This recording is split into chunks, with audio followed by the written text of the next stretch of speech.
మన ఒంగోలు కమిషనర్ గారు కోడూరు వెంకటేశ్వర్లు గారు ఐరా ఛానల్ ప్రేక్షకులందరికీ కమిషనర్ గారికి విషెస్ అందించడానికి నేనైతే వచ్చేసాను. మరి మన ఐరా ఛానల్ ప్రేక్షకులందరికీ కూడా కమిషనర్ గారి దగ్గర నుంచి విషెస్ అందుకోవడానికి సార్ దగ్గరికి వచ్చాము. వారి మాటల్లోనే విషెస్ అందుకుందాం. నమస్తే సార్. నమస్తే అమ్మా. సో అందరికీ నమస్కారం. మరి రంజాన్ మాసం చాలా పవిత్రమైనటువంటి మాసం.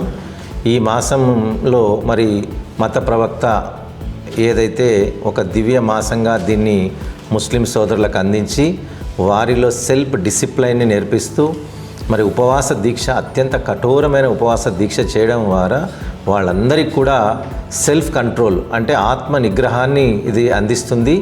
అంతేకాకుండా ఉపవాస దీక్ష వల్ల ఆరోగ్యాన్ని మెరుగుపరుచుకునేటువంటి అత్యద్భుతమైనటువంటి ఒక దివ్యౌషధంగా ఈ ఉపవాస దీక్షలు కొనసాగుతాయి. సో అందువల్ల వాళ్ళందరూ కూడా ముస్లిం సోదరులందరికీ, నగరంలో ఉన్న ప్రతి ఒక్క సోదరునికి మరి రంజాన్ శుభాకాంక్షలు తెలియజేస్తున్నాం. Thank you very much.